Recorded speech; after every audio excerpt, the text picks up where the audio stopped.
Hi hello అండి, welcome back to my channel Pattu express. ఎలా ఉన్నారు? అందరు బాగున్నారా? ఈరోజు ఇంకొక స్పెషల్ వీడియోతో మీ ముందుకు వచ్చాను. అదేంటో తెలుసా? స్పెషల్ వీడియో అంటే బొబ్బట్లు అండి. బొబ్బట్లు ఏముంది, అంతకుముందు చేశాను కదా అదే అనుకుంటున్నారా? అది కాదండి. ఇదేంటో తెలుసా? వేరుశనగ పప్పు, మామూలు మన వేరుశనగ గుళ్ళు ఉన్నాయి కదా, దాంతో బొబ్బట్లు. ఇది ఎవరు చేస్తున్నారు తెలుసా? నేను ఎవరి దగ్గర నేర్చుకుంటున్నాను తెలుసా? మా ఇంట్లో పనిచేస్తుంటే సిద్ధమ్మ, తను నేర్పిస్తుంది నాకు. వాళ్ళు ఎప్పుడు చేసుకుంటారంటే చాలా బాగుంటాయి ఆంటీ, ఒకసారి చేసి పెడతాను చూడండి చూడండి అని ఎప్పటి నుంచో అడుగుతుంది. సర్లే, తన మాట ఎందుకు కాదనాలి, చూద్దామని చెప్పి స్టార్ట్ చేసాం. దానికి కావాల్సిన ఏంటి తెలుసా? మైదా పిండి, అలాగే వేరుశనగ గుళ్ళు. ఈ వేరుశనగ గుళ్ళు 1 కేజీ తీసుకుంటే మైదా పిండి ఒక 3/4 కేజీ పడుతుంది అనమాట. ఇవి ముందుగా వేయించుకొని పెట్టుకోవాలి.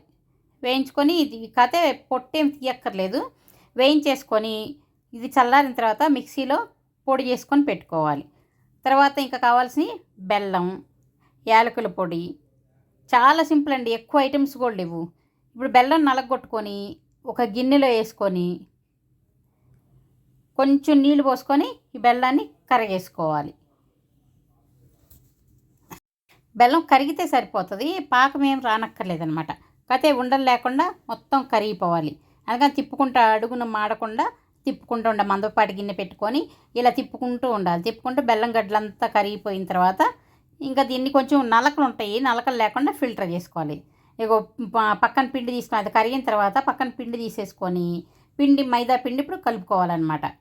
బొబ్బట్లకి మైదా పిండి అయితేనే బాగా మనకి ఒత్తుకోవడానికి అంతా చాలా బాగా వస్తాయి, నీట్గా వస్తాయి. చూడండి, ఇందులో కొంచెం నూనె కూడా మధ్య మధ్యలో కొద్దిగా నూనె వేసుకుంటూ కలుపుకుంటూ ఉండాలన్నమాట. బాగా సాగాలి పిండి, సాగితే అది చాలా బాగా వస్తాయి అనమాట. అలా సాగాలంటే మైదా పిండి అయితే బాగా సాగి, గోధుమ పిండితో చేసుకోవచ్చు కానీ మైదా పిండితో చేసినంతగా సాగవు అవి. చూడండి, మధ్య మధ్యలో మళ్ళీ నూనె వేసుకొని కలుపుకుంటూ ఉండాలి.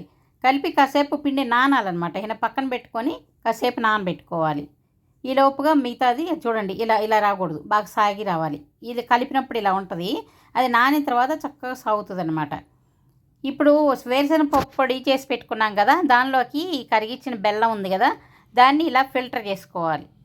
చూడండి, నలకలు లేకుండా ఇలా ఫిల్టర్ చేసుకోవాలి. లేదంటే నలకలు వచ్చి నోటి కింద రాళ్ళలా గట్టిగా తగులుతూ ఉంటాయి ఒక్కోసారి. ఇది చూడండి, మా సిద్ధమ్మ పోసి కలపెడతా ఉంది, నేను పట్టుకున్నాను. తర్వాత మా చెల్లి వాళ్ళ అమ్మాయి కూడా వస్తుంది, తను కూడా హెల్ప్ చేసింది. ఇప్పుడు ఈ బెల్లం అంతా దీనిలోకి కలిపేసుకోవాలి. చూడండి, ఈ వేరుశనగ పప్పు పొడి, ఈ బెల్లం, అసలు అన్నీ తక్కువ ఐటమ్స్ తోటి చాలా సింపుల్గా, కానీ చాలా టేస్ట్ మాత్రం అద్దిరిపోద్ది. చాలా చాలా బాగుంటుంది టేస్టు. చూడండి, మళ్ళీ చూసుకొని అది సరిపోయిందా లేదా అని చూసుకొని మళ్ళీ కలుపుకోవాలి. అది పిండి గట్టిగా ఉంటే కొంచెం మరీ లూజ్గా కాకుండా మరీ గట్టిగా కాకుండా కలుపుకోవాలి. ఇలా కలిపిన తర్వాత తీపి సరిపోయిందా లేదా అని అందరికి చూపించింది అనమాట. ఇంకొంచెం తీపి వేయవచ్చు అని చెప్పి మళ్ళీ కొంచెం వేస్తూ ఉంది. వేసి ఇది ఇలా కలుపుతూ ఉందన్నమాట. చూడండి, మనకి రాని విద్య ఎవరి దగ్గరైనా నేర్చుకోవచ్చండి. మన ఇంట్లో పని చేస్తారు, లేకపోతే చిన్నపిల్లల పెద్దవాళ్ళ అని కూడా కాదు.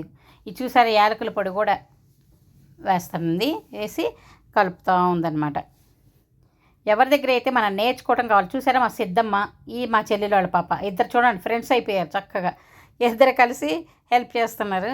సిద్ధమ్మ చేస్తుంటే నేను వీడియో తీసుకుంటాను, మా చెల్లెలు వాళ్ళ పాప హెల్ప్ చేస్తుంది. ఇది వేరుశనగ పప్పు బెల్లం కలిపిన ముద్ద, ఇది మైదా అనమాట. ఇంకొంచెం ఆయిల్ వేసుకొని కలుపుకుంటుంది.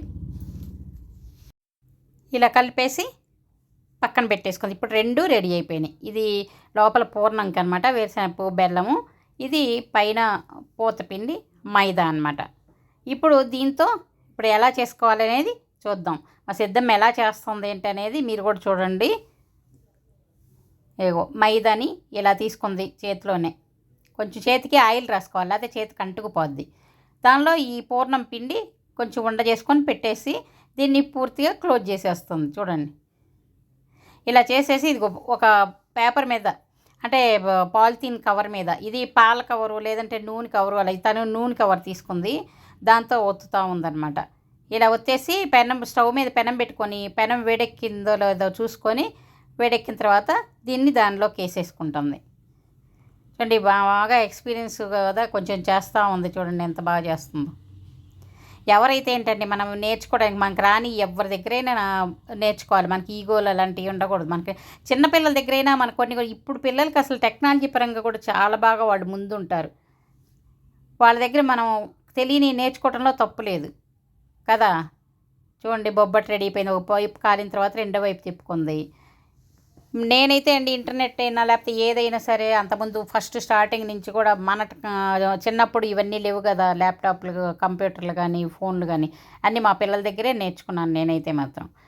ఎవరికి దగ్గర అయితే ఏంటి వచ్చినాయి నేర్చుకోవటంలో తప్పులేదు కదా, తెలియని మనకి జీవితాంతం నేర్చుకోవడానికి చాలా ఉంటాయి. అలాగే చూడండి మా సిద్ధమ్మ మా పని చేస్తా లేదా అలా కొంచెం నీట్గా చేస్తే చాలు అంతే కదా, మనకి నీట్నెస్ ముఖ్యం అంతే. ఎవరైతే ఏంటి చేయొచ్చు, మనం బయట హోటల్కి వెళ్ళి తింటున్నాము వాళ్ళు ఎవరు చేస్తున్నారో మనకు తెలుసా కదా. మేమైతే నేను ఆఫీస్లో పనిచేసేటప్పుడు అయితే అండి మాకు ఆఫీస్లో పనిచేసే బాయ్స్ వాళ్ళు పెళ్ళిళ్ళకి పిలిచేవాళ్ళు, వాళ్ళ పెళ్ళిళ్ళకి కూడా వెళ్ళేవాళ్ళం. వెళ్ళి చక్కగా వాళ్ళ ఇంట్లో భోజనం చేసుకొని వచ్చేవాళ్ళం, పెళ్ళైన తర్వాత చక్కగా భోజనం కూడా చేసుకొని వచ్చేవాళ్ళం. అంతేనండి, మనం అందరం మనుషులమే కదా. చూడండి ఇంకా చేస్తూ ఉంది ఫాస్ట్గా, ఎలా చేస్తుందో చూడండి. నేను వీడియో తీసుకుంటే ఉంటే ఒక్కతే చేయాలంటే లేట్ అయిపోతుంది. ఇది చేస్తూ ఉంటే పక్కన మా అమ్మాయి కేక్ చేస్తుంది, రెండు వైపులా వీడియో తీసుకోవాల్సి వచ్చింది నాకు, రెండు ఒకేసారి. అందుకే మా చెల్లెలు వాళ్ళ పాప రెండు వైపులా హెల్ప్ ఇటు పిలిచినప్పుడు ఇటు వస్తుంది పాపం, అటు పిలిచినప్పుడు అటు వెళ్తుంది, రెండు వైపులా హెల్ప్ చేస్తూ ఉంది. నేను రెండు వీడియోలు ఒకసారి తీసుకుంటా ఉన్నాను. ఇటు మా సిద్ధమ్మ బొబ్బట్లు చేస్తుంటే అటు మా అమ్మాయి కేక్ చేస్తూ ఉంది. ఈయన తర్వాత పాపం ఒక్కతే చేయడం కష్టం అని చెప్పి నేను ఈయన వీడియో మా చెల్లెలకి వాళ్ళ అమ్మాయికి ఇచ్చేసి ఫోను, ఇంకా నేను కూడా హెల్ప్ చేయడానికి రెడీ అయిపోయాను అనమాట. చూడండి ఇప్పుడు నేను చేస్తున్నాను చూడండి. నేను చేస్తుంటే నాకు మా సిద్ధమ్మ ట్రైనింగ్ ఇస్తుంది పక్కన నుంచి. చూడండి ఉండ కొంచెం పెద్దది తీసుకున్నానని ఏం చేసింది చూడండి, లాగేసుకుంది. ఇంత పెద్దదా పెట్టేది, ఉండండి అని చెప్పి చూపిస్తుంది. ఇక ఇప్పుడు చిన్నది తీసుకున్నాను, పక్క నుండి అలా చేయకూడదు, ఈ ఉండ ఎంత తీసుకోవాలి ఆ ఉండ ఎంత తీసుకోవాలి అని చూపిస్తుంది పక్కన నుంచి. నేర్చుకుంటున్నాను ఒక స్టూడెంట్ లాగా, అంతే కదా, మనకు తెలియనివి నేర్చుకుంటేనే కదా మనకి వచ్చేది, లేకపోతే ఎలా వస్తాయి కదా. మనకు వచ్చినవి వాళ్ళకి నేర్పించాలి, వాళ్ళ దగ్గర ఉన్న విద్య మనము నేర్చుకోవాలి కదా. కొన్ని నేను చేస్తుంటే తను కూడా అడిగి తెలుసుకుంటూ ఉంటుంది అనమాట. చూడండి చక్కగా నేను కూడా రెడీ చేసేసాను. ఇలాగ ఉండలు చేసి పక్కన పెడుతున్నాను అనమాట. తను దాన్ని తట్టేసి పెనం మీద కాలుస్తూ ఉంది. నేనైతే ఉండలు ఇలా రెడీ చేసి ఇస్తున్నాను. ఇది ఒక్కళ్ళే చేయాలంటే కష్టం అండి, ఇద్దరుంటే మాత్రం ఈజీగా అయిపోతుంది. అదే పాతకాలంలో అందరూ కూర్చొని కింద చేసేవాళ్ళు, మనకి ఇప్పుడు అన్నీ నుంచొని చేయటం వలన కాళ్ళు నొప్పులు బాగా వచ్చేస్తుంది. ఎన్ని పిండి వంటలైనా ఏమైనా సరే నుంచొని చేయాల్సి వస్తుంది. పండగలు వచ్చినాయి అంటే చాలు నుంచొని చేసి కాళ్ళు ఆ కాసేపు నుంచుకున్నందుకే మా సిద్ధమ్మకి కాళ్ళు నొప్పులు వచ్చేసినాయి. వాళ్ళు కూర్చొని పొయ్యిల మీద జొన్న రొట్టెలు భలే చేస్తారు. ఈసారి జొన్న రొట్టెలు కూడా చూపిస్తాను ఉండండి. వాళ్ళు జొన్న రొట్టెలు బాగా గట్టిగా తడతా ఉంటారనమాట. కింద పొయ్యి దగ్గర పెట్టుకొని అవి గట్టిగా తట్టి వేస్తూ ఉంటారు. ఈసారి ఆమె చేత జొన్న రొట్టెలు కూడా చేసి మీకు చూపిస్తాను ఉండండి.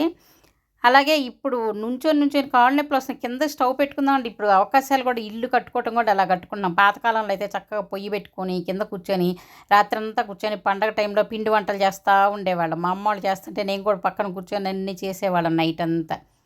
చూసారా బొబ్బట్లు రెడీ అయిపోయినాయి.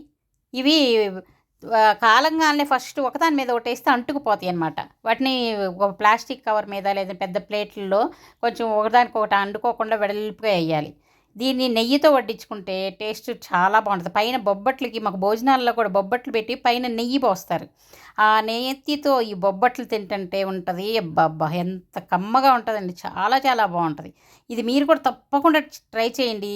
చాలా ఈజీ అండ్ చాలా సింపుల్ అనమాట. ఇంకా టేస్ట్ అలాగే అదిరిపోద్ది. ఈ టేస్ట్ మీ ఇంట్లో తిన్నారంటే నిజంగా మర్చిపోరండి. మళ్ళీ కావాలండి పిల్లలకి ఇది చేసి పెట్టండి, మళ్ళీ అడుగుతానే పిల్లలకే కదండి, పెద్దవాళ్ళు కూడా ఎవరైనా వేరుశనగ పప్పు బెల్లమే కదా, ఎవరైనా తినొచ్చు కదా. ఒక్కసారి మీరు కూడా చేసుకొని ఎలా ఉందో నా కామెంట్ సెక్షన్లో కామెంట్స్ పెట్టండి. వీడియో నచ్చితే లైక్ చేయండి, షేర్ చేయండి, సబ్స్క్రైబ్ చేసుకోండి.